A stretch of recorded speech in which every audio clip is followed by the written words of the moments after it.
سب کی یاد آ رہی ہے، یہ بیمار سوغرا نے بابا کو لکھا، بلا لو مجھے سب کی یاد آ رہی ہے، بچھڑنے کا سب کے ہے غم دل پہ گہرا، بلا لو مجھے سب کی یاد آ رہی ہے، وطن سے ہوا قافلہ جب یہ رخصت ہوئی، روتے روتے میری غیر حالت، بھرا گھر ہوا ہے میرا سونا سونا، بلا لو مجھے سب کی یاد آ رہی ہے، خدا کی ضمانت میں سب کو دیا تھا، کئی بار نہ دے علی دم کیا تھا،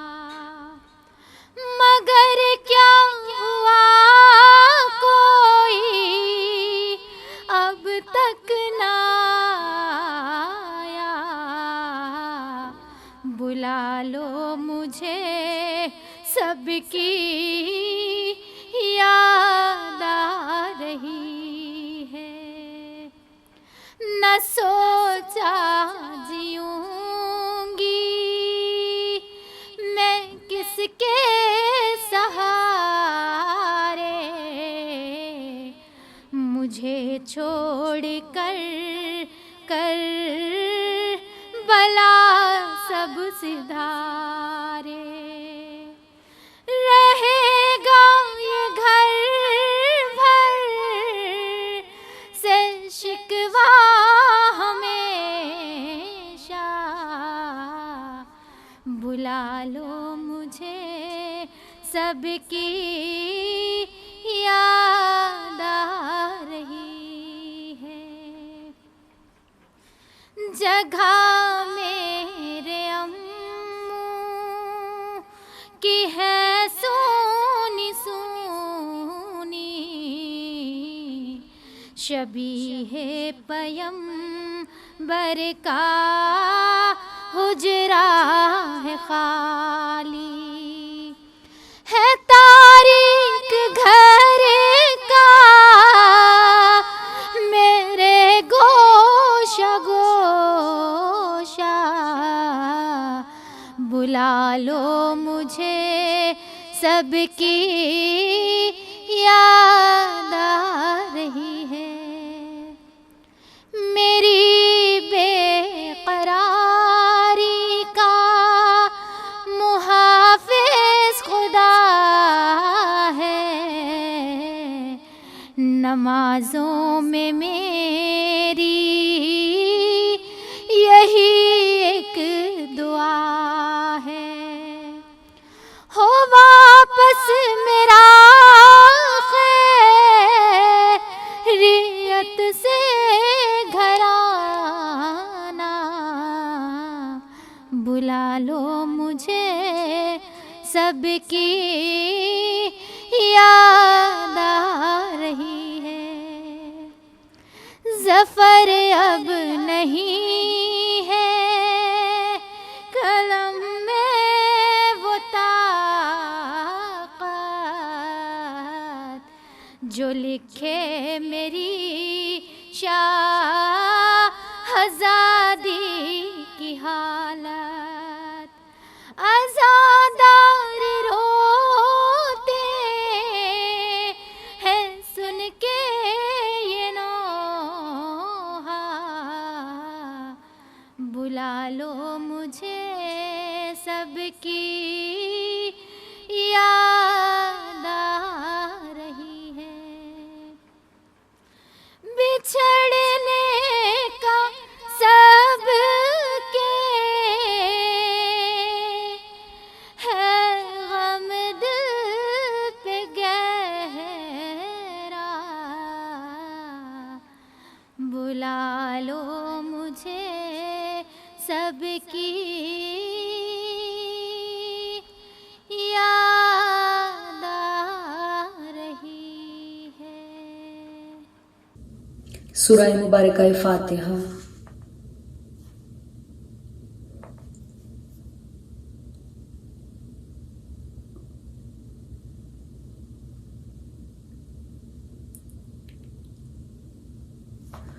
اعوذ باللہ السمیع العلیم من الشیطان اللعین الرجیم، بسم اللہ الرحمن الرحیم۔ الحمدللہ رب العالمین، الصلاۃ والسلام علی اشرف الانبیاء والمرسلین وإلیہ طیبین الطاہرین، صلوات۔ سیدنا و نبینا و شفیع ذنوبنا و طبیب قلوبنا ابی القاسم محمد، صلوات۔ اما بعد فقد قال اللہ تعالی فی کتابہ المجید و فرقان الحمید، صلوات۔ خداوند عالم شہزادی دو عالم کو ان ایام میں پرسہ دینا اپنی بارگاہ میں قبول اور منظور فرمائے، اور ہماری انتہائی قلیل اور ٹوٹی پھوٹی عبادات بارگاہ احدیت میں درجہ مقبولیت کو پا سکیں۔ یہ مجلس جو کہ بطور خاص ان ایام میں جن میں کہ ہم تذکرہ حضرت ابو عبداللہ الحسین میں مصروف ہیں، اور خوشاں نصیب ہے کہ جس کا ذکر ان ایام کے ساتھ جڑ جاتا ہے۔ یہ مجلس جو خاص طور پر برپا کی جا رہی ہے، مجلس ایصال ثواب کے طور پر ایک جواں سال بہن، ایک جواں سال بیٹی کے اس دنیا سے گزر جانے پر، اور ہم تعزیت پیش کرتے ہیں ان کے خانوادے کو، خاص طور پر ان کے والد کو خداوند عالم صبر جمیل عطا فرمائے، اور ایک سہارا جو اہل بیت علیہم السلام کے دروازے کا خاص طور پر یہ جو در حضرت ابو عبداللہ الحسین ہے، اتنا عظیم المرتبت دروازہ ہے اور ایسا دربار ہے کہ یہ نامی حسین کتنا کام آنے والا ہے، اور خوشا نصیب ہے جو ذکر حسین میں اس دنیا سے چلے جاتے ہیں، ان کے جانے کے بعد ان کے لیے یہ مجالس بطور وسیلہ پیش کی جاتی ہیں، بطور خاص ایصال ثواب کے طور پر ہدیہ کی جاتی ہیں، کیونکہ ہم اور آپ جس نام پر ناز کرتے ہیں، جس نام پر فخر کرتے ہیں، وہ نام گرامی حضرت ابو عبداللہ الحسین کی ذات ہے۔ افتخار عارف صاحب فرماتے ہیں کہ شرف کے شہر میں ہر بام در حسین کا ہے، شرف کے شہر میں ہر بام در حسین کا ہے، زمانے بھر کے گھرانوں میں گھر حسین کا ہے، فرات فکر رواں دیکھ سوئے مقتل دیکھ، جو سر بلند ہے اب بھی وہ سر حسین کا ہے، حضور شافع محشر علی کہیں کہ یہ شخص، حضور شافع محشر علی کہیں کہ یہ شخص گناہ گار بہت ہے مگر حسین کا ہے۔ ایک سہارا، ایک آسرا جو نامی حسین ابن علی کا ہمارے پاس ہے، ان ایام میں خاص طور پر ہم اسی سہارے، اسی واسطے، اسی وسیلے کو بارگاہ الہی میں وسیلہ بناتے ہوئے دعا گو ہیں کہ ہماری انتہائی قلیل اور ٹوٹی پھوٹی عبادات خداوند عالم اپنی بارگاہ میں قبول اور منظور فرمائے، اور یہ مجلس ایصال ثواب جس مرحومہ کے لیے برپا کی جا رہی ہے، خداوند عالم ان کو جنت الفردوس میں بلند ترین درجوں میں جگہ عطا فرمائے، ان کے گھر والوں کو خداوند عالم صبر جمیل عطا فرمائے، اور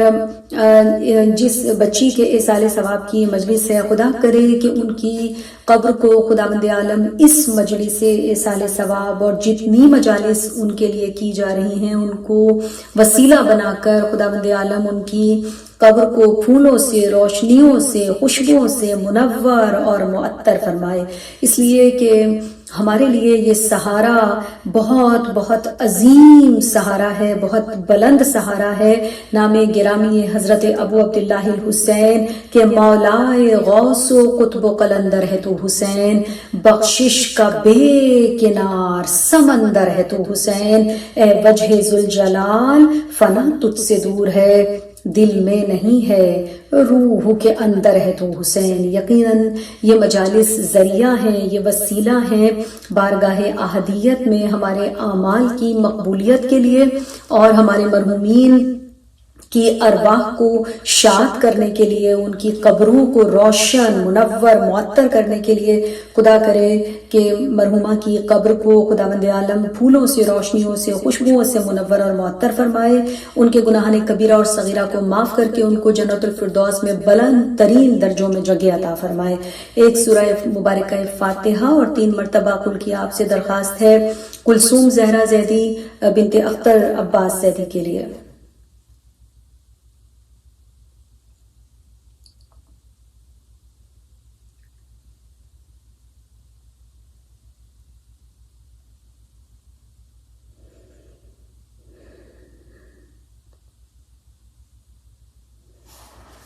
خوشنودی قائم آل محمد بلند تر صلوات۔ صاحبان اعزاء، ہم جس مکتب سے وابستہ ہیں، جس انسٹیٹیوشن سے، جس اکیڈمی، جس مدرسے میں ہم اور آپ بیٹھ کر درس لیتے ہیں، تعلیم حاصل کرتے ہیں، اپنی ارواح کو ایک درجہ بلند کرتے ہیں، یہ وہ مکتب ہے، یہ وہ انسٹیٹیوشن ہے، یہ وہ مدرسہ ہے، یہ وہ اکیڈمی ہے جو زندگی کے کسی بھی مرحلے پر ہمیں مایوس نہیں ہونے دیتی۔ یعنی امید اور کوشش، 2 ایسے ذریعے ہمیں عطا کیے گئے ہیں کہ کبھی اللہ کی ذات سے نا امید نہیں ہونا چاہیے اور کبھی بھی کوشش کو ترک نہیں کرنا چاہیے۔ کوشش کرنا ہمارا کام ہے اور نتیجہ دینا اس کا کام ہے۔ خداوند عالم نے اس کائنات کے نظام کو اتنی خوبصورتی سے سجایا ہے اور اس طرح مخفی رکھا ہے ہر شے کو کہ ہم روزانہ دیکھتے ہیں کہ سورج طلوع ہوتا ہے، غروب ہوتا ہے، اسی طرح سے موسموں کا آنا، پھولوں کا کھلنا، خزاں کا آنا اور ہر شے کا بدل جانا، یعنی یہ سب چیزیں جو کہ ایک لطف ہے ہمارے لیے، اسی طرح ہماری حیات ہمارے لیے لطف ہے، اسی طرح موت بھی ہمارے لیے لطف ہے۔ یہ لطف خاص الہی ہے خداوند عالم کی جانب سے۔ اور موت کیا ہے کہ موت جب صاحب کردار سے ٹکراتی ہے وہ تو مرتا نہیں ہے، موت ہی مر جاتی ہے۔ یہ تو ذریعہ ہے ملاقات علی کا، ورنہ موت ہے در کے غلاموں کو کہاں آتی ہے۔ یعنی جب اس سرشاری کے ساتھ جیا جاتا ہے کہ ہم کس کے ماننے والے ہیں، ہم کس کی بزم میں ہیں، ہم کس کے چاہنے والے ہیں، تو پھر موت بھی ایک ایسی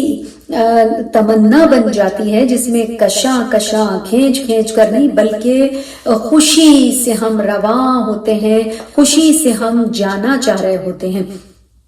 اور اس نظام کائنات کو جس طرح حق سبحانہ و تعالیٰ نے سجایا ہے، اس کو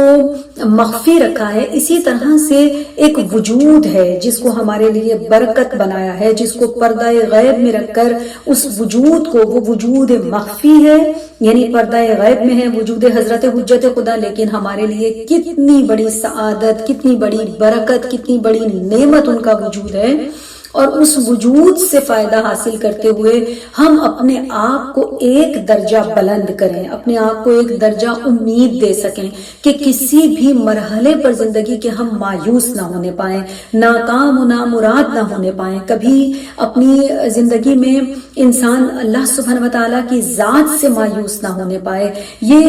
جو جتنی طاقت، جتنی انرجی، جتنی پاور ہمیں ان ایام میں اور جتنی پازیٹیوٹی ہمیں ان ایام میں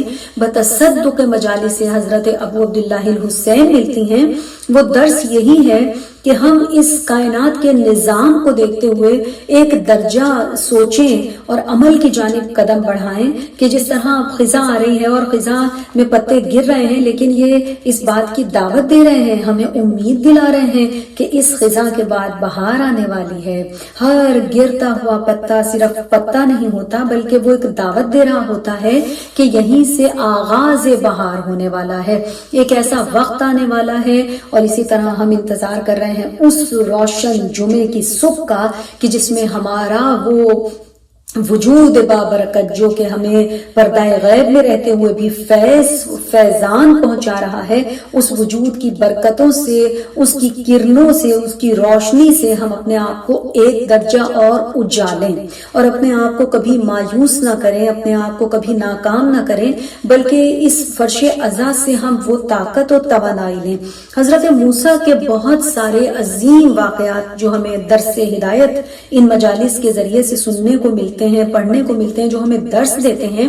حضرت موسیٰ اپنے حواریین کے ساتھ ایک مرتبہ جاتے ہیں اور ایک مقام پر پہنچتے ہیں جہاں پر سونا ہوتا ہے پہاڑ میں، تو ان کے حواریین کہتے ہیں کہ ہم اس کان میں سے، اس پہاڑ میں سے سونا جمع کرتے ہیں۔ جناب موسیٰ کہتے ہیں کہ آپ یہ کام کیجئے اور میں اس سے بھی بڑا خزانہ لینے جا رہا ہوں۔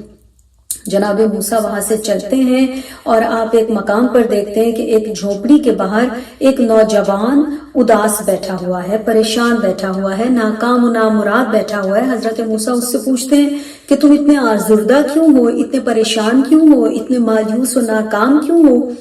وہ کہتا ہے کہ میں ایک روز شہر گیا تھا اور وہاں میں نے شہزادی کو دیکھا اور مجھے اس سے محبت ہوئی، لیکن میں اس سے شادی نہیں کر سکتا کیونکہ وہ کہاں اور میں کہاں، میں ایک معمولی غریب عام انسان اور وہ ایک شہزادی ہے۔ جناب موسیٰ نے کہا اچھا اگر میں تمہارا یہ کام کر دوں، تم میرے ساتھ چلو اور جیسا میں کہتا ہوں تمہیں ویسا ہی کرنا ہے۔ وہ ان کے ساتھ شہر آ جاتا ہے۔ جیسے ہی آتا ہے تو حضرت موسیٰ کہتے ہیں کہ جاؤ اور جا کر بادشاہ سے اس کی بیٹی کا رشتہ مانگ لو۔ یہ کہتا ہے کہ آپ میرے ساتھ مذاق کر رہے ہیں، ایسا کیسے ممکن ہے؟ کہا کہ جیسا میں تمہیں کہوں تم بس ویسا کرتے جانا۔ یہ جناب موسیٰ کے کہنے پر دربار میں جاتا ہے تو بادشاہ حیران ہوتا ہے کہ یہ جو کہ ایک معمولی آدمی، فقیر آدمی لگ رہا ہے، تو اس نے بادشاہ نے ایک شرط اس کے سامنے رکھی کہ اگر تم اتنی مقدار میں سونا میرے پاس لے آؤ تو میں اپنی بیٹی کا رشتہ تم سے کر دوں گا۔ تو جب وہ سونا لینے کے لیے جاتا ہے، حضرت موسیٰ کے پاس آتا ہے اور کہتا ہے کہ حضرت موسیٰ اس نے تو ایک شرط رکھ دی ہے کہ وہ اتنی مقدار میں سونا لے آؤں تو وہ اپنی بیٹی کا مجھ سے رشتہ کر دے گا۔ جناب موسیٰ اس کو لے کر جنگل میں جاتے ہیں اور کہتے ہیں کہ ایک چادر کو زمین پر بچھاؤ۔ وہ چادر بچھاتا ہے۔ آپ کہتے ہیں کہ جتنے خس و خاشاک ہیں، جتنے پتے ہیں سوکھے ہوئے، ان سب کو اس چادر پر جمع کر دو۔ وہ جمع کر دیتا ہے۔ حضرت موسیٰ اس سے کہتے ہیں کہ جاؤ یہ جا کر بادشاہ کو دے دو۔ وہ بہت حیران ہوتا ہے، وہ کہتا ہے کہ اے موسیٰ ابھی تک تو اس نے مجھے قتل نہیں کیا، یہ دیکھتے ہی تو اس کو مجھے فوراً قتل کر دے گا۔ جناب موسیٰ کہتے ہیں کہ تم جاؤ ان پر ذرا ایک نگاہ ڈالو۔ تو جناب موسیٰ کے کہنے پر جب وہ اس خس و خاشاک پر نگاہ ڈالتا ہے تو کیا دیکھتا ہے کہ وہ زر و جواہر میں تبدیل ہو چکے ہیں۔ بہت حیران ہوتا ہے، ان کا شکریہ کرتا ہے اور لے جا کر وہ دے دیتا ہے بادشاہ کو۔ بادشاہ بھی حیران ہوتا ہے اور شرط رکھتا ہے کہ مجھے اتنی ہی مقدار میں دوبارہ سونا لا کر دیا جائے۔ جب یہ دوبارہ آتا ہے پھر وہی خس و خاشاک جمع ہوتے ہیں، نگاہ موسیٰ سے وہ پھر زر و جواہرات میں تبدیل ہو جاتے ہیں اور یہ جا کر دے دیتا ہے۔ جب تیسری مرتبہ ایسا ہوتا ہے کہ جناب موسیٰ کی نگاہ کرم سے وہ خس و خاشاک ایک مرتبہ پھر سے زر و جواہرات میں تبدیل ہو جاتے ہیں اور یہ لا کر بادشاہ کو دیتا ہے۔ بادشاہ حیران ہوتا ہے، اس سے پوچھتا ہے کہ تمہاری ظاہری حالت تو ایسی نظر آ رہی ہے کہ تم اتنا دولت، اتنا ہیرے جواہرات کہاں سے لاتے ہو، مجھے بتاؤ۔ تو اب یہ سچ بیان کر دیتا ہے، یہ کہتا ہے کہ میرے پاس ایک ایسا شخص ہے جو میرا مددگار ہے۔ جب وہ بادشاہ ان کو بلاتا ہے دربار میں اور ان سے ہم کلام ہوتا ہے تو جان لیتا ہے کہ یہ تو نبی خدا ہیں، یہ تو کلیم اللہ ہیں۔ اور پھر یہ کہتا ہے کہ چونکہ کلیم اللہ کی سفارش آئی ہے اور اتنے بڑے نبی لے کر تمہیں میرے دربار میں آئے ہیں، لہٰذا میں اپنی بیٹی کا رشتہ تم سے کرنے کے لیے تیار ہوں۔ یہ شادی ہو جاتی ہے اور ایسا ہوتا ہے کہ تیسرے روز ہی بادشاہ کا انتقال ہو جاتا ہے. جب بادشاہ مر جاتا ہے اب اس کو بادشاہ بنا دیا جاتا ہے، یعنی ملکہ اور بادشاہ یہ بن جاتے ہیں. اور جب یہ تیسرے دن بادشاہ بنا بیٹھا ہے تو حضرت موسیٰ کہتے ہیں کہ اب میرا کام ختم ہو گیا، جو تمہاری آرزو تھی وہ پوری ہو گئی، اب مجھے اجازت دو. تو یہ حضرت موسیٰ سے پوچھتا ہے کہ آپ یہ بتائیے کہ آپ کے پاس اتنا اللہ نے اختیار دیا ہے، آپ کو اتنے فضائل عطا کیے گئے ہیں، اور آپ وہ ہیں کہ جو خس و خاشات پر نگاہ ڈالتے ہیں تو وہ زر و جواہرات میں تبدیل ہو جاتے ہیں. آپ وہ ہیں کہ ایک فقیر کو آپ بادشاہ بنوا سکتے ہیں، تو آپ ایسی زندگی کیوں بسر کرتے ہیں جس زندگی میں در بدری ہے، جس زندگی میں کوئی سکوت، کوئی قرار نہیں ہے. جناب موسیٰ کہتے ہیں کہ میں اس راہ پر ہوں جو راہ عبودیت خداوندی کہلاتی ہے. میری راہ دنیا نہیں ہے، میری راہ تو وہ راہ عبودیت خداوندی ہے. تو وہ پوچھتا ہے کہ اس کا صلہ کیا ہے؟ یہ راہ عبودیت خداوندی جو آپ جس کے پیچھے جا رہے ہیں اس کا صلہ کیا ہے؟ تو جناب موسیٰ جواب دیتے ہیں کہ اس کا صلہ تو ملائکہ مقربین کے پاس بھی نہیں ہے، اس لیے کہ جو اللہ کا تقرب پا لیتا ہے، جو اللہ کا مقرب بن جاتا ہے، جو اللہ کی راہ میں جتنی عظیم قربانی دیتا ہے اللہ اس کو اتنا ہی اجر عطا فرماتا ہے. تو ایک مرتبہ جیسے ہی وہ یہ سنتا ہے کہ اس کا ثمرہ اتنا عظیم ہے، یہ راہ عبودیت خدا بندی، یہ اللہ کی راہ میں قربانی دینا، یہ اللہ کا تقرب پا لینا، تو وہ ایک مرتبہ اس تخت اور تاج کو ٹھوکر مارتا ہے اور اس ملکہ کے ساتھ حضرت موسیٰ کا ہاتھ تھام کر کہتا ہے کہ پھر مجھے بھی اسی راہ عبودیت خدا بندی کی جانب جانا ہے جس کا ثمرہ اتنا عظیم ہے، اتنا عظیم ہے، جو اتنا بلند مقام ملنے والا ہے. حضرت موسیٰ اس کو لے کر آتے ہیں اس مقام پر جہاں ان کے ساتھی خزانہ جمع کر رہے تھے. وہ کثیر تعداد میں جمع کر چکے تھے. جیسے ہی وہ حضرت موسیٰ کو دیکھتے ہیں وہ کہتے ہیں کہ موسیٰ، ہم نے تو یہ سب کچھ جمع کر لیا، آپ تو کہہ کر گئے تھے کہ آپ اس سے بھی بڑا خزانہ لے کر آنے والے ہیں، آپ تو خالی ہاتھ آئے ہیں. حضرت موسیٰ نے جواب دیا کہ میں خالی ہاتھ نہیں آیا، میں اس سے بھی بڑا خزانہ لے کر آیا ہوں. تو وہ پوچھتے ہیں کہ اس سے بھی بڑا خزانہ کیا ہے؟ حضرت نے فرمایا کہ ایک مرد مومن جو اپنے زمانے کے حجت خدا کا مددگار ہوتا ہے، ناصر ہوتا ہے، انصار میں سے ہوتا ہے، وہ اس دنیا کے خزانے سے کہیں بڑا خزانہ ہے. تو آپ نے دیکھا کہ جب ایک مرد مومن جو کہ بابصیرت ہو، جو قلب خاشع رکھتا ہو، جو راہ عبودیت خداوندی میں جانے کا جذبہ رکھتا ہو، ایسے انصاران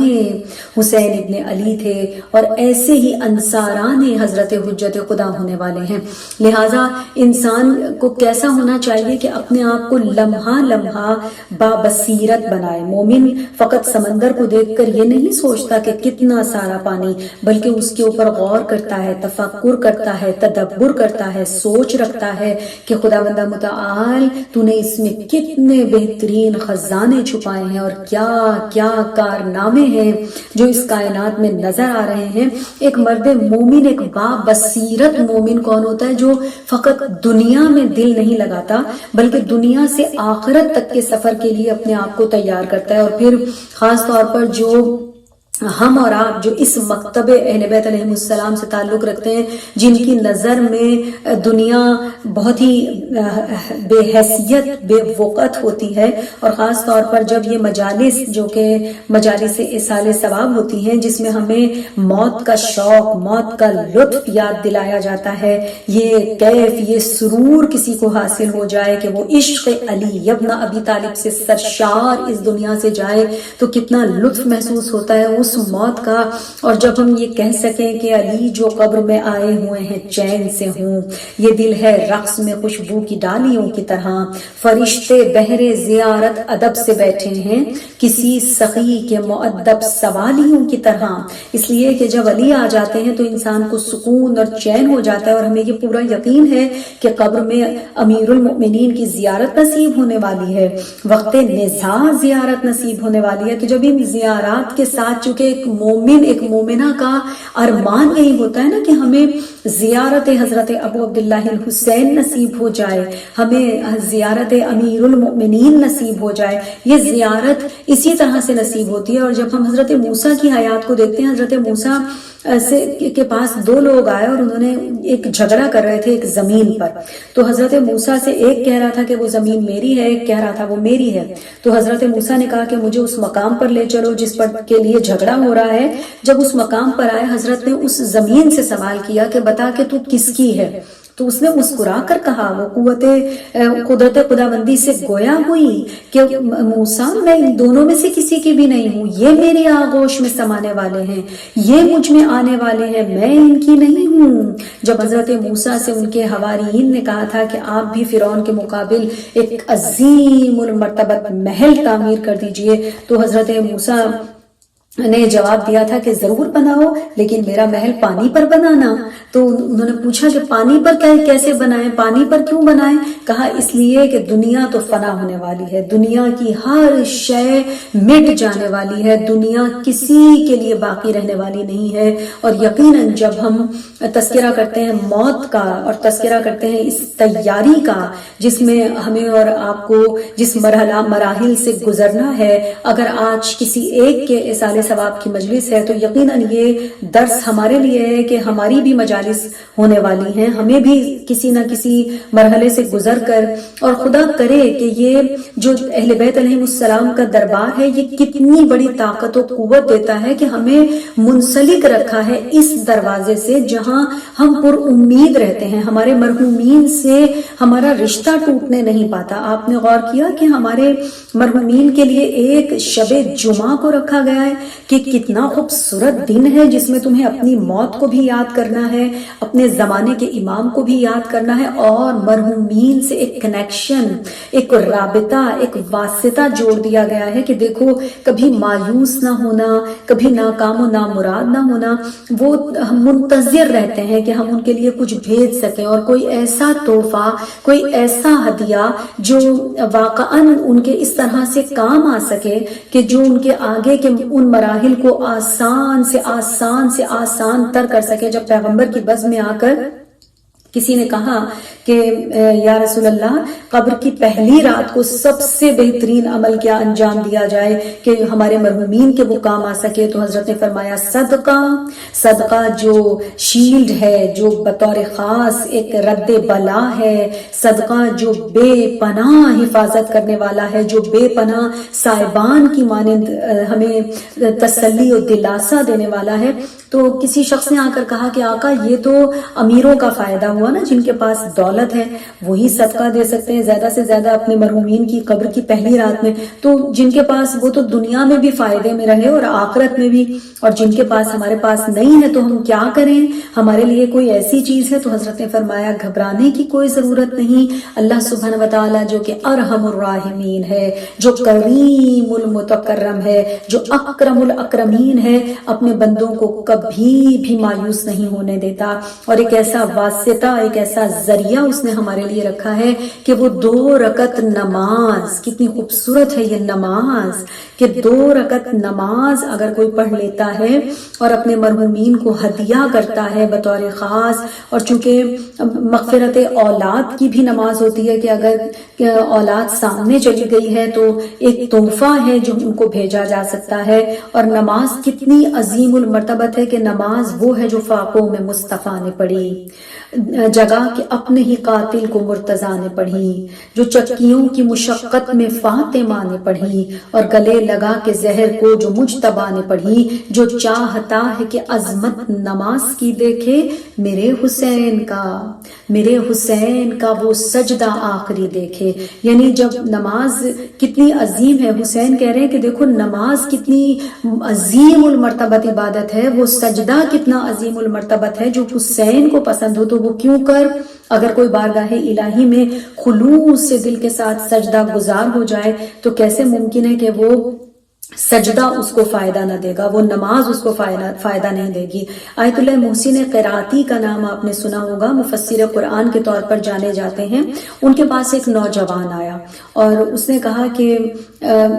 مجھے بتائیے کہ کیا میری مغفرت ممکن ہے، کیونکہ مجھے ایک ایسی بیماری لاحق ہو گئی ہے کہ مجھے پتہ چل گیا ہے کہ میں بچنے والا تو نہیں ہوں، تو آپ مجھے بتائیں کہ میری مغفرت کیسے ممکن ہے اور میں کیسے اللہ کی بارگاہ میں بخشا جاؤں گا۔ تو انہوں نے کہا کہ گھبرانے کی کوئی بات نہیں، مایوس ہونے کی کوئی ضرورت نہیں ہے، اللہ سبحانہ وتعالیٰ کا در بخشش کھلا رہتا ہے، اور کتنا عظیم المرتبت ہے وہ وحدہ لا شریک۔ امیر انیس علیہ الرحمہ نے بہت خوبصورت انداز سے کہا کہ ممکن نہیں عبد سے عبادت تیری، ہے ساری کائنات ریاست تیری، اور گو صحرا صحرا ہے اسیاں میرے گناہ کتنے زیادہ ہیں، گو صحرا صحرا ہے اسیاں میرے، پر دریا دریا ہے رحمت تیری، تیری رحمت کا دریا جوش میں رہتا ہے، تیری رحمت کا دریا کبھی کم نہیں ہوتا۔ تو عظیم ہے، تو رحیم ہے، تو کریم ہے، تو شفیق ہے، تو عطا کرنے والا ہے، بے حساب عطا کرنے والا ہے، اور تیرا در توبہ کبھی بند نہیں ہوتا۔ تو انہوں نے کہا کہ گھبرانے کی، مایوس ہونے کی کوئی بات نہیں ہے۔ اس نے کہا کہ جب مجھے ابتداءً پتہ چلا اپنی بیماری کا تو میں اتنا مایوس ہو گیا، اتنا ڈپریس ہو گیا، اتنا مجھے ڈپریشن ہو گیا کہ میں نے اپنے آپ کو کمرے میں بند کر لیا اور میں نے لوگوں سے ملنا جلنا بالکل ترک کر دیا۔ پھر مجھے احساس ہوا کہ نہیں، مجھے ہمت کرنی چاہیے، مجھے طاقت لینی چاہیے۔ اور آپ کو معلوم ہے یہ فرش عزائے حضرت ابو عبداللہ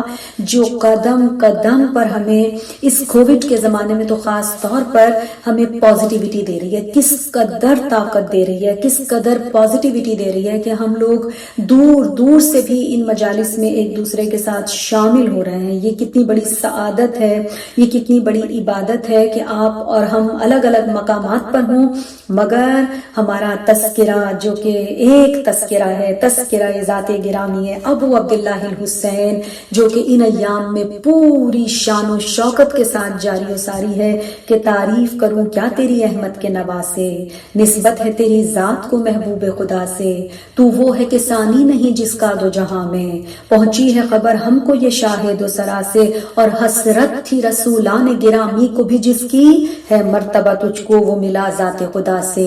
اے وہ کہ تیرے ہاتھ میں کوثر کے پیالے، اے وہ کہ تیرے دست میں تسنیم کے کاسے، اے وہ کہ تیرے نام سے اعزاز شہادت فردوس میں جاتا ہے تو مستانہ ادا سے، تو محسن انسان ہے، تو محسن اسلام، دی تو نے ہی آزاد کیا قید جفا سے، اقوام کو تو نے ہی غلامی سے بچایا، ادیاں کو ملی مخلصی آلام و بلا سے، اور جو ہو نہ سکا تھا دم عیسیٰ سے شفا یاب، پائی ہے شفا اس نے تیری خاک شفا سے۔ یقیناً یہ ذات گرامی ہے ابو عبداللہ، اور ان کا یہ فرش عزا جو ہمیں کمبائن کر رہا ہے، جوڑ رہا ہے، دور دور سے فاصلے نہیں رہے ان ایام میں۔ اگر آپ دیکھیں کہ یہ کتنی بڑی پازیٹیوٹی ہے کہ ہم دور ہوتے ہوئے بھی فرش عزائے حضرت ابو عبداللہ کے توسل سے ایک دوسرے کے ساتھ ہیں۔ اور پھر اس نوجوان نے کہا کہ جب مجھے یہ پتا چلا اور میں نے اپنے آپ کو طاقت دی کہ نہیں مجھے باہر نکلنا چاہیے، تو میں نے جب باہر نکل کر دیکھا تو پہلے میں توجہ نہیں دیتا تھا، جب میں نے باہر نکل کر اب اپنے اوپر غور کیا تو مجھے پتا چلا کہ میرے اندر کتنی تبدیلی آ گئی ہے کہ پہلے مجھ سے کوئی بھیک مانگتا تھا، کوئی پیسے کا سوال کرتا تھا تو میں اس کو کبھی دیتا تھا کبھی نہیں دیتا تھا، لیکن اب میری یہ کیفیت ہے کہ بس میں کسی کو خالی ہاتھ نہیں جانے دیتا، جو اور جتنا مجھ سے ممکن ہو سکتا ہے وہ میں خیرات کرتا ہوں، صدقہ کرتا ہوں، عطا کرتا ہوں۔ اور پہلے جب میں کسی کو دیکھتا تھا مسکراتے ہوئے تو میں بس گزر جایا کرتا تھا، کبھی توجہ نہیں دیتا تھا۔ اب میں کسی کو مسکراتے دیکھتا ہوں تو میں رک کر اس کی مسکراہٹ کو دیکھتا ہوں، لطف لیتا ہوں، خوش ہوتا ہوں۔ پہلے کوئی رو رہا ہوتا تھا میں توجہ نہیں دیتا تھا، اب میری یہ دل کی کیفیت ہے کہ میں اس سے رک کر پوچھتا ہوں کہ تمہیں کوئی مسئلہ، کوئی پریشانی، کوئی حاجت، کوئی تمہاری مشکل تو نہیں ہے جس کو کہ میں حل کرنے کے قابل ہو سکوں۔ تو جب وہ جانے لگا انہوں نے آیت اللہ محسن قراتی نے اس کو بہت تسلی دی، اس کو بہت تشفی دی، اس کو بتایا کہ مایوس نہ ہو، اللہ کرم کرنے والا ہے۔ جب وہ جانے لگا انہوں نے پوچھا کہ تم نے بتایا نہیں کہ تمہیں بیماری کیا ہے، تمہارا مسئلہ کیا ہے؟ تو اس نے کہا کہ میری بیماری ہے موت، اس لیے کہ مجھے یہ پتا چل گیا ہے کہ یہ دنیا تو فانی ہے، یہ دنیا تو ختم ہونے والی ہے، یہ دنیا ہمیشہ ہم رہنے کے لیے نہیں آئے ہیں۔ کیا شرف ہے اگر کسی کو یہ احساس ہو جائے، یہ درک ہو جائے، یہ حقیقت کہ ہم اس دنیا میں ہمیشہ ہمیشہ کے لیے رہنے نہیں آئے ہیں، تو پھر اس کی زندگی کتنی پرسکون اور پر اطمینان ہو جاتی ہے۔ یہ درس زندگی جو ان مکاتب حضرت ابو عبداللہ الحسین میں ہمیں ملتا ہے اور قدم قدم پر ملتا ہے۔ اور چونکہ جن کے اصال ثواب کی مجلس ہے ان کو اپنی والدہ سے بہت بے پناہ محبت تھی، اور چونکہ والدین کا احترام آپ کو کس مرتبے پر لے جاتا ہے، کس منزل پر پہنچا دیتا ہے، یہ احساس ہوتا ہے جب ہم دیکھتے ہیں کہ والدین کے ساتھ حسن سلوک، احسن سلوک، والدین کی محبت، کہ والدین کی دعائیں کیا سے کیا بنا دیتی ہیں۔ حضرت موسیٰ ہی کا واقعہ ہے کہ جب ایک مرتبہ سوال کرتے ہیں کہ خداوندہ مجھے دکھا کہ جو جنت میں میرا ساتھی بننے والا ہے، تو جناب موسیٰ کو حکم ہوتا ہے کہ آپ جائیے ایک دکاندار کے پاس، قصاب کے پاس، جو آپ کا جنت میں ساتھی بننے والا ہے۔ تو جناب موسیٰ اس کے پاس جاتے ہیں، دیکھتے ہیں تو پوچھتے ہیں کہ خداوندہ اس کا کون سا ایسا عمل ہے جو تجھے اتنا پسند ہے؟ جناب موسیٰ کو کہا جاتا ہے کہ آپ اس کو مشاہدہ کریں، اس کو تجزیہ کریں، اس کو دیکھیں، اس کی زندگی کو دیکھیں۔ تو جب یہ اس کی دکان پر جاتے ہیں وہ بہت خوش ہوتا ہے، اس کو تو نہیں پتا کہ یہ موسیٰ کلیم اللہ ہے۔ وہ کہتا ہے کہ آپ مسافر لگ رہے ہیں، آپ مہمان آئے ہیں اس شہر میں، اس علاقے میں، تو آپ پھر کہیں نہیں جائیں گے، آپ میرے مہمان ہوں گے، بس آپ کو اتنی سی زحمت کرنی ہوگی کہ آپ کو کچھ دیر انتظار کرنا ہوگا، جتنی دیر میں اپنی دکان کو بند کر کے چلوں تو پھر میں آپ کو اپنے گھر اپنا مہمان کروں گا۔ یہ کتنی بڑی خوش نصیبی ہے، مہمان کتنا پر برکت ہوتا ہے کہ جو کسی کے گھر میں آ جاتا ہے، اور مہمان کیا خوش نصیبی لے کر آتا ہے کہ ہمارا رزق بھی لاتا ہے اور ہمارے گناہوں کو بھی لے جاتا ہے، اپنا رزق بھی لاتا ہے، برکتیں بھی لاتا ہے، ہماری دعاؤں کی قبولیت کا سبب بھی یہ مہمانداری، مہمان نوازی بن جاتی ہے۔ تو حضرت موسیٰ دیکھتے ہیں کہ وہ جب ان کو لے کر گھر آتا ہے تو وہ فوراً کچھ بھی کیے بغیر پہلے ایک ٹوکری اٹھا کر لاتا ہے، اس میں وہ محسوس کرتے ہیں کہ کوئی وجود ہے، اور اس کو وہ اتنا زیادہ اس کا حفاظت سے اس کا خیال رکھتا ہے، اس کو کھانا کھلاتا ہے، اس کا پوری ٹیک کیئر کرنے کے بعد وہ حضرت موسیٰ دیکھتے ہیں، اس سے پوچھتے ہیں کہ یہ کون ہے؟ تو وہ کہتا ہے کہ یہ میری ماں ہے۔ حضرت موسیٰ دیکھتے ہیں کہ وہ جو ضعیف خاتون ہے وہ کچھ کہتی ہے جو کہ سمجھ میں نہیں آ رہا کہ وہ کیا کہہ رہی ہے۔ حضرت موسیٰ اس سے پوچھتے ہیں کہ یہ بار بار جو تم اس کی خدمت کر رہے ہو اور یہ تمہیں خوش ہو کر کوئی جملہ کہتی ہے تو تم مجھے بتاؤ کہ یہ کیا بار بار تم سے کہتی ہے؟ تو اس نے کہا کہ یہ مجھے بار بار ایک دعا دیتی ہیں، اور وہ دعا یہ ہے کہ خداوندہ میرے بیٹے کو موسیٰ کا ساتھی بنا دے۔ آپ نے دیکھا ایک ماں کی دعا موسیٰ کا ساتھی بنا سکتی ہے اگر ماں کی خدمت کے حق کو ادا کیا جائے، اور ماں دل سے دعا دے دے، اور ماں کی محبت، ماں کے مراتب، ماں کے اوصاف، ماں کی شان کیا ہوتی ہے کہ جب اولاد کے لیے کس طرح بے چین ہوتی ہے۔ لیکن آج میں ایک ایسی ماں کو یاد کر رہی ہوں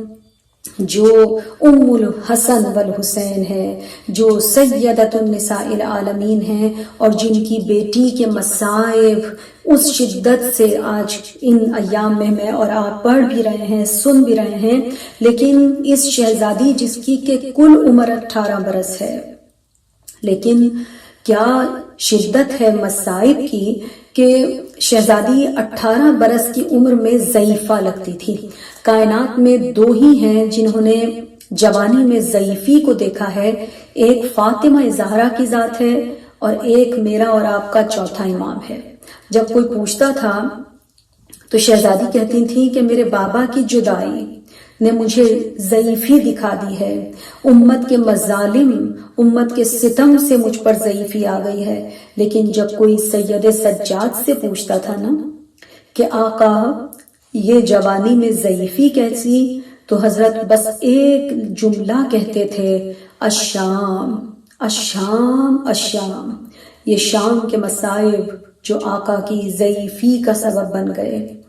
اور آج اس بی بی کی یاد میں ہم آنسو بہا کر اس مجلس کو بطور خاص ہدیہ کرتے ہوئے مرحومہ کے بلند ترین درجوں کے لیے دعا کرتے ہوئے کہ کم سنی میں جانے والی وہ فاطمہ زہرا کہ جب آپ عبادت کے لیے نماز کے لیے اٹھتی تھیں تو دونوں پہلو اس طرح شکستہ تھے، دونوں پہلو اس طرح زخمی تھے کہ ایک ہاتھ سے ٹوٹی ہوئی پسلیوں کو تھامتی تھیں،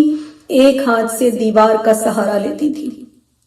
اور پھر شہزادی مسلح پر آتی تھی، اور شہزادی کی غربت، شہزادی کی مصیبت اس سے بڑھ کر کیا ہوگی کہ بیت الحزن علی نے بنا دیا تھا، جس گھر کو غم لگا رہ جائے، لیکن شہزادی کو نہ دن کو رونے دیا جاتا ہے نہ رات کو رونے دیا جاتا ہے۔ ایک روز وہ بھی آیا کہ جب اس شہزادی جو ایک معصومہ ہے، جو مجلس پڑھتی ہے اس بیت الحزن میں، ایک درخت کے سائے میں بیٹھ کر، اور سننے والے دو معصوم بیٹے ہیں، ایک روز علی پہنچے تو دیکھا کہ شہزادی کا چہرہ سرخ ہے۔ ایک مرتبہ پوچھا کہ شہزادی آپ کا چہرہ آج کملایا ہوا ہے، سرخ ہے۔ کہا یا علی، جس درخت کے نیچے بیٹھ کر میں مجلس پڑھا کرتی تھی، اپنے بابا کو یاد کیا کرتی تھی، آج امت کے ظالموں نے اس درخت کو بھی کاٹ ڈالا۔ فاطمہ زہرا کے مصائب کو کوئی احاطہ نہیں کر سکتا، کوئی بیان نہیں کر سکتا۔ یہ وہ مصائب ہیں کہ شہزادی نے جب بعد وفات پیغمبر اسلام بلال نے مدینہ چھوڑ دیا تھا، اور پھر حکم پیغمبر اسلام خواب میں پایا اور واپس مدینے آئے، تو فضہ سے شہزادی نے کہلوایا کہ میں وہ آذان سننا چاہتی ہوں۔ اگرچہ بلال نے ایک شرعی عہد کر لیا تھا کہ اب کبھی آذان نہ کہیں گے، لیکن جب شہزادی کا حکم پایا تو اندازہ ہوا کہ شہزادی کا حکم تو رسول کا حکم ہے۔ ایک مرتبہ فوراً تڑپ کر آذان کہی، لیکن جیسے ہی یہ جملہ کہا کہ اشہد ان محمد رسول اللہ، ایک مرتبہ فوراً فضہ نے آ کر کہا بلال خاموش ہو جائیے، اس لیے کہ شہزادی بے ہوش ہو گئی ہے۔ اپنے بابا کا نام سنا نہ گیا۔ میں ہاتھوں کو جوڑ کر کہوں گی شہزادی آپ نے بابا کا نام سنا اور آپ بے ہوش ہو گئی، لیکن ایک بچی ہے جس کی عمر فقط 3 یا 4 برس ہے، جس نے بابا کا سر نوکے نیزہ پر بلند دیکھا ہے، جس نے اپنے بابا کے مصائب کو اس دردناکی کے ساتھ دیکھا ہے کہ ایک مرتبہ جب بابا کا سر بریدہ خستہ لاشا 11 محرم کو چھوڑ کر جا رہی تھی تو سکینہ تڑپ رہی تھی۔ سکینہ اس لاشے سے لپٹ کر کہتی جاتی تھی پھوپھی اماں میں نے سنا ہے کہ میرے جد کے ایک صحابی تھے ابو ذر، ان کی بیٹی راہ میں بیٹھ گئی تھی اور کہتی جا رہی تھی کہ یہ رسول کے صحابی کا جنازہ ہے، کوئی اس کو دفن کر دے، اور ایک صحابی نے دفن کر دیا تھا۔ میں کہوں گی کہ جب کوئی قافلہ یہاں سے گزرے گا کہ یہ میرے بابا کا لاشا، یہ رسول کے نواسے کا لاشا، یہ علی و بطول کے جگر گوشے کا لاشا ہے، کوئی اس کو دفن کر دے، لیکن اللہ سکینہ کی مصیبت اس سے کہیں بڑھ کر ہے کہ شمر آگے بڑھتا ہے۔ اس بچی کے رخساروں پر جو کہ پھول سے رخسار ہیں، جن پر ایسے تماچے برسائے گئے کہ ان کی رنگت کربلا سے کوفہ اور کوفہ سے شام تک تبدیل ہوتی چلی، وہ فاطمہ زہرا ہیں کہ جب جس پیرہن میں پیغمبر اس دنیا سے تشریف لے گئے تھے، امیر المومنین نے اس لباس کو صندوق میں بند کر کے رکھ دیا تھا کہ کہیں فاطمہ زہرا کی نظر نہ پڑ جائے، اس لیے کہ شہزادی برداشت نہیں کر پاتی تھی، بابا کا نام آتا تھا اور شہزادی گریا کیا کرتی تھی۔ جب ایک روز شہزادی نے بہت اصرار کیا کہ ابو الحسن میں اس پیرہن کی زیارت چاہتی ہوں جس میں میرے بابا دنیا سے گئے، امیر المومنین نے ارشاد فرمایا شہزادی آپ برداشت نہ کر سکیں گی۔ کہا نہیں یا علی، میں اس کی زیارت کرنا چاہتی ہوں۔ جیسے ہی صندوق کھولا، اس پیرہن کی خوشبو جو شہزادی کو ایک مرتبہ شہزادی نے محسوس کی، ایک مرتبہ تڑپ کر بابا کہا اور شہزادی بے ہوش ہو گئی۔ شہزادی آپ نے بس اس پیرہن کی خوشبو کو محسوس کیا، اس پیراہن پر کہیں کوئی زخموں کے نشان تو نہ تھے، اس پیراہن پر کہیں تیر و تبر کے نشان تو نہ تھے، اس پیراہن پر آپ کے بابا کا خون تو نہ تھا، لیکن سکینہ تڑپ رہی تھی کہ بابا کا یہ پیراہن ایک مرتبہ جا کر دادی کی قبر پر بچھا دوں اور دادی کو پرسہ دے سکوں، لیکن وہ یتیمہ،